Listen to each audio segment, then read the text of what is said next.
Hello guys, welcome back to my channel pencil fix.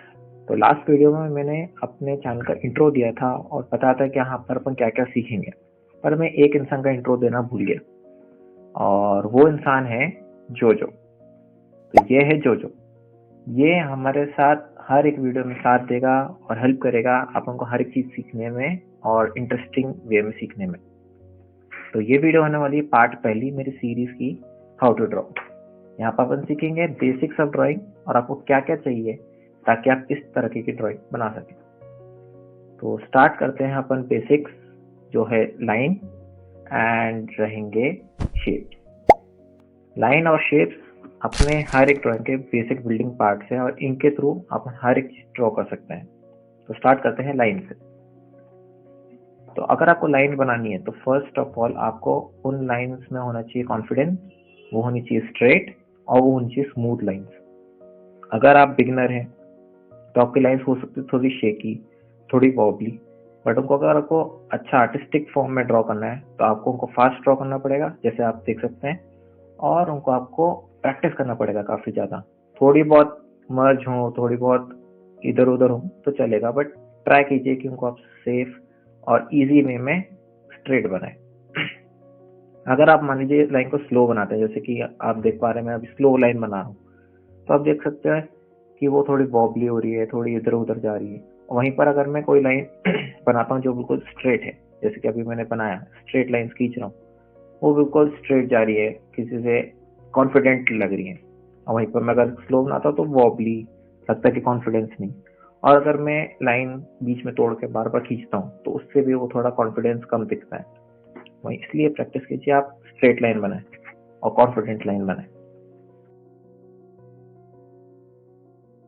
तो आगे अपन सीखेंगे कि अपन को लॉन्ग लाइन या लंबी लाइन बनाने के लिए शोल्डर का इस्तेमाल करना है और वहीं पर छोटी या मीडियम लाइंस बनाने के लिए रिस्ट का इस्तेमाल करना है, ताकि अपने लाइन स्मूथ हो, कंसिस्टेंस हो और कॉन्फिडेंट लगे।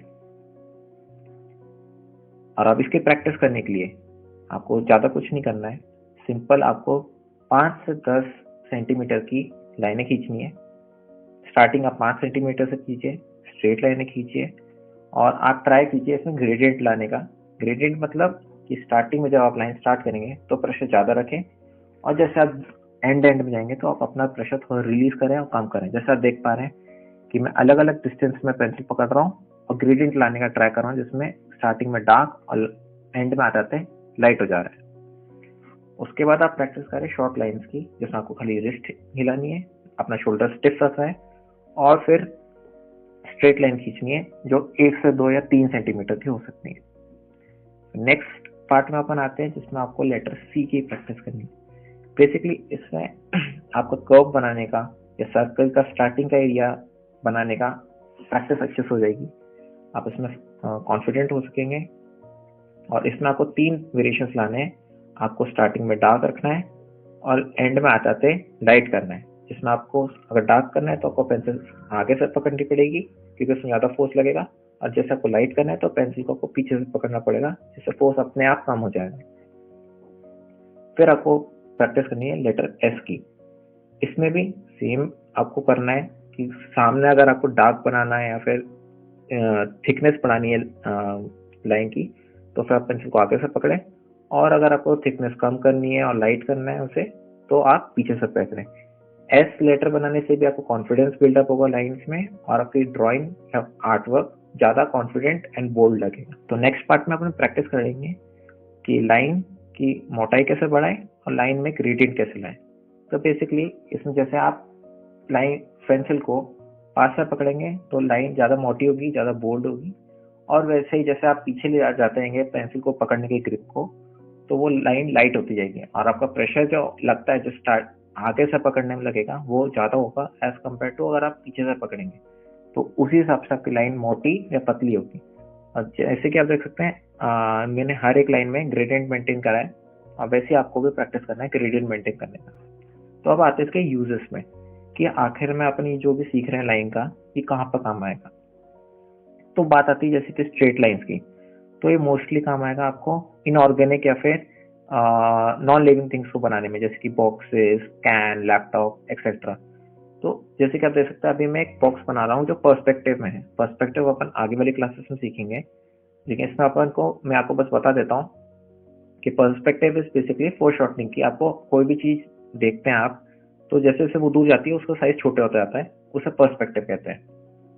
तो ये बॉक्स में आपको अगर बनाना है तो आपको स्ट्रेट लाइन आना बहुत जरूरी है, ताकि आपको कॉन्फिडेंट लगे आपकी ड्राइंग, और साथ ही में आपका जो लाइन ड्राइंग है वो बोल्ड भी लगे।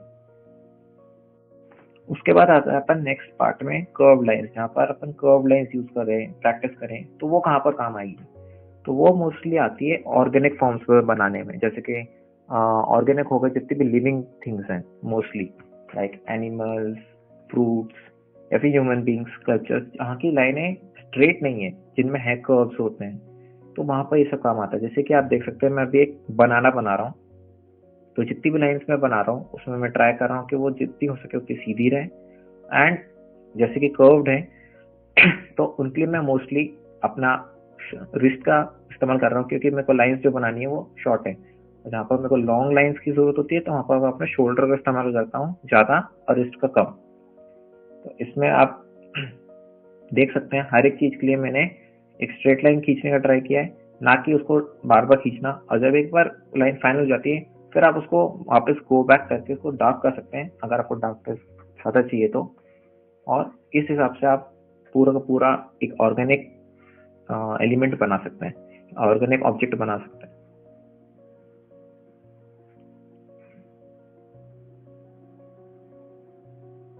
और इसमें आप ट्राई कीजिए कि जब आप इसमें शेडिंग करेंगे तो आप उसमें ट्राई कीजिए कि आप उसमें ज्यादा से ज्यादा रिस्ट का एलिमेंट और रिस्ट का मूवमेंट करें, क्योंकि आपको शॉर्ट लाइंस बनानी होंगी, तो शोल्डर का मूव ना करें, ताकि जो लाइंस होंगी वो स्ट्रेट होंगी। और आप अपना प्रेशर भी चेंज कर सकते हैं, जैसे आपको डार्क करनी है कि लाइट करनी है, या फिर अगर आपको हैचिंग या फिर अलग अलग शेडिंग की टेक्निक्स आती हैं तो आप उसके थ्रू ज्यादा डार्क या लाइट कर सकते हैं। टेंशन नॉट, अपन शेडिंग टेक्निक्स नेक्स्ट वाली वीडियो में देखेंगे कि आपको कैसे शेडिंग करनी है, क्या क्या टेक्निक्स होती है शेडिंग के लिए, वो सब मैं आपको बताऊंगा और अपन साथ में मिलकर करेंगे।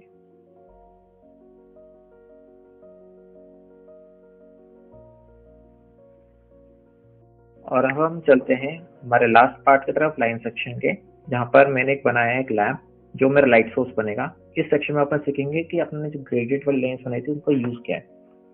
तो जैसे कि जो फर्स्ट बॉक्स जो मैं बना रहा हूँ, आप देख सकते हो उसकी जितनी भी लाइन्स हैं सबके सब डार्क हैं वैल्यूज में और सेम इंटेंसिटी की है, तो आपको ये पता नहीं चल रहा कि जो लाइट सोर्स की लाइट है वो किधर किधर पड़ रही है। और वहीं पर जो दूसरा मैंने बॉक्स बनाया है उसमें आप देख सकते हैं मैंने जो लाइट सोर्स के पास वाले लाइन्स हैं उनको लाइट रखा है, और जो लाइट सोर्स से दूर वाली लाइन्स हैं उनको डार्क रखा है। उससे आप देख पा रहे हैं कि लाइट सोर्स किधर है और किधर से उस एलिमेंट या उस ऑब्जेक्ट पे लाइट पड़ रही है। तो अब हम चलते हैं सेकंड पार्ट की तरफ, जो होने वाला है शेप्स के ऊपर। यहाँ पर आपको मैं 4 प्रिमिटिव से शेप सिखाऊंगा, आपको बस वो 4 प्रिमिटिव शेप्स प्रैक्टिस करना है, जो प्रैक्टिस एक्सरसाइजेस मैं बताऊंगा उसमें। और उसके बाद आप हर एक चीज जो आपके मन में है आप ड्रॉ कर सकते हैं, कुछ भी आप ड्रॉ कर सकते हैं। तो ये 4 प्रिमिटिव शेप कौन से होने वाले हैं? पहला है सर्कल, दूसरा है स्क्वायर, तीसरा है रेक्टेंगल, चौथा है अपना ट्रायंगल।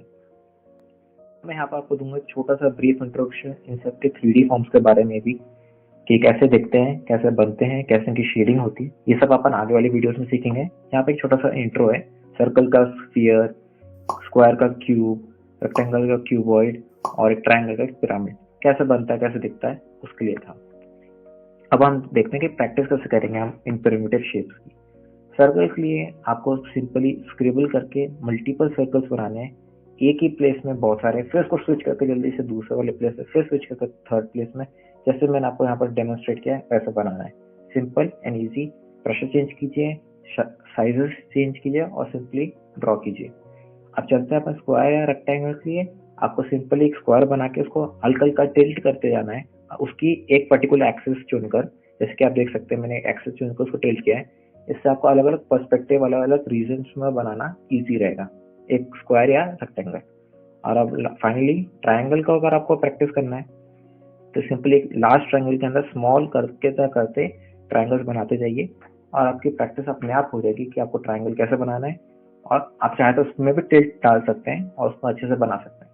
अब आते हैं इसके यूजेस पे, कि इसको कैसे यूज करेंगे, जो भी अभी तक अपन ने सीखा है। तो सिंपल है इसको यूज़ करने का तरीका। सिंपली आपको मैं यहाँ पर डेमोन्स्ट्रेट कर रहा हूँ कि जैसे कि मैं एक कप बना रहा हूँ, तो आप इसमें देख सकते हैं कि कैसे सिंपली मैं इन्हीं शेप्स का इस्तेमाल करके इनको थोड़ा सा मॉडिफाई करके, थोड़ी सी शेडिंग डाल के, डार्क लाइंस करके और जितनी भी अपन ने अभी तक सीखा है उन सबको इस्तेमाल करके एक अच्छा सा एक स्केच बना पा रहा हूँ मैं इन्हीं सब टेक्निक्स को यूज़ करके। शेडिंग के लिए जैसे कि मैं स्मॉल लाइन्स यूज़ कर रहा हूँ तो अपने रिस्ट इस्तेमाल कर रहा हूँ, और जैसे जैसे मैं इसमें शैडो और डिटेल डाल रहा हूँ तो ये अच्छे से एक ड्राइंग बन गई। तो अगर आप चाहते हैं ये सब सीखना और मेरा तरीका बताने का आपको अच्छा लगा तो मेरे चैनल को लाइक, शेयर और सब्सक्राइब कीजिए, और मिलते हैं हाउ टू ड्रॉ के पार्ट 2 पे।